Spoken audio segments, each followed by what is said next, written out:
making a garden box. So start out with, we want to go and look at the dimensions about, what we want it to be. So for these boards, I just measured them quick. They were about 8 feet and 1 inch long. So I'm going to measure about halfway and cut down the middle for one of them. And then the others I'll just put into the other ends together and make a big rectangle. So for starters, why are we using garden boxes? Well, these garden boxes are primarily because we have a very clay and rocky soil. So if I were to go and dig out there, which I've done, then I go down about 2 feet, hit a rock, go down, take it out, go down another 2 inches, not 2 feet, 2 inches, hit another rock, and dig it out. That's not as helpful or as easy for planting stuff like tomatoes or broccoli or things that don't necessarily need much root, but they do need to have some better soil than just clay and rocks. Hence why we've got some soil over here that we'll look at later. But then too, why am I using specifically these boards? Well, this is a 2x6, so it's a little bit wider than a 2x4. So then it should give enough to where you can have some depth to the soil without it being, well, like too deep, such that you're not using the soil. And this is useful for plants like the tomatoes or a lot of other plants that don't have a taper root where it digs very far down into the soil. For stuff like carrots or potatoes, that you need a little bit more space down below. And so I've got another box over here that's on a 2x10. So it's about this deep. And that should give me enough to where those sort of plants with a big root can grow down deeper into the soil. And then why am I using the boards as opposed to the wood out here? I mean, we have a lot of forest. Well, I mean, the forest is great, but if I go and use the wood in the forest, it might not last as long.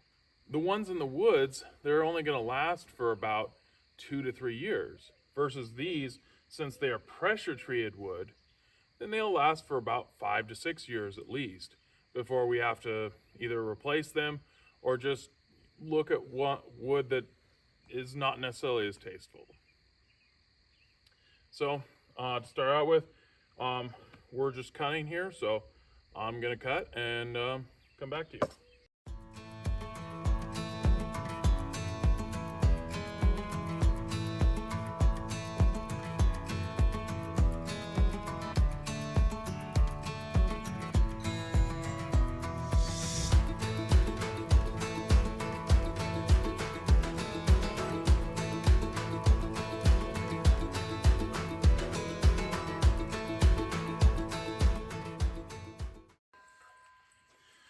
So one thing I forgot to mention is that when you go and put these boards together, then typically you're going to put one board right into that joint right there. That is not very strong. So what we like to do is have little boards of, just scrap wood. These are just 2x4s. And you go and put that on the inside of that joint to help make sure that the boards stay together and everything stays in a rectangular shape, so that when you don't go out there, it's not a parallelogram. Now, I put these at a little bit of an angle so that these can stick out a little bit further beyond what the bottom of the wood should go. That way, because we are on a hill and we're working with terraced terrain, then we just want to go and make sure that it'll stick in the ground and stay and not, slide away as the rains come in. So I'm going to go and set these up in the pattern that I'm going to have them, and then we'll get to drilling them together.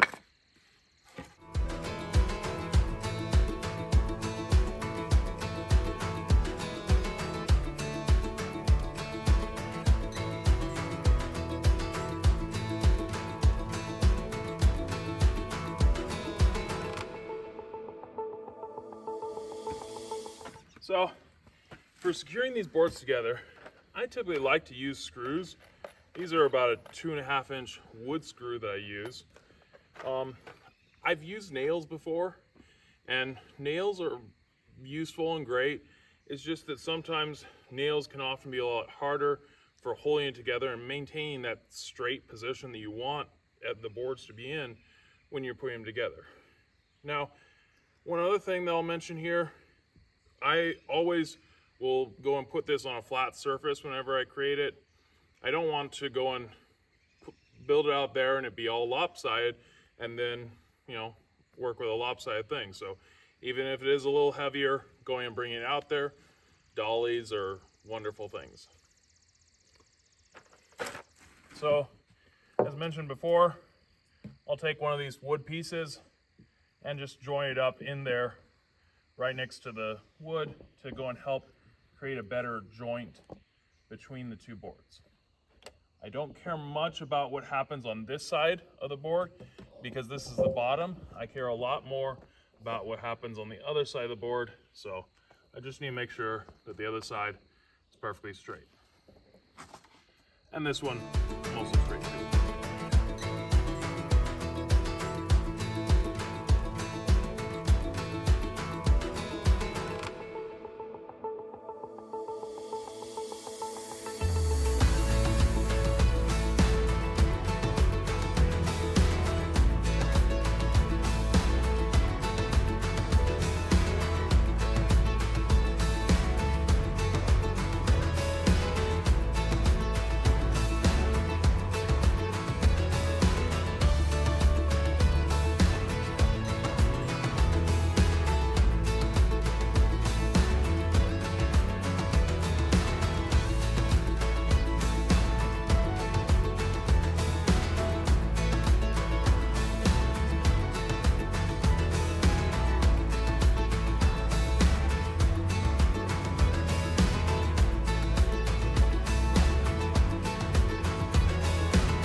And there is our garden box constructed.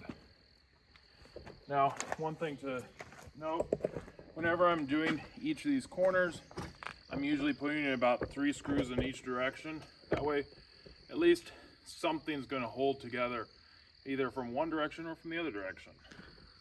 And just to kind of test it out, you might just raise it up and kind of jiggle it back and forth. If it's jiggling too much, it might fall apart, so you might need to go and screw your joints in a little bit more. But otherwise, that's all for now.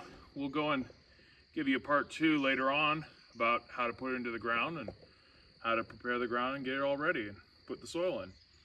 So for now, thank you for watching, and subscribe and enjoy.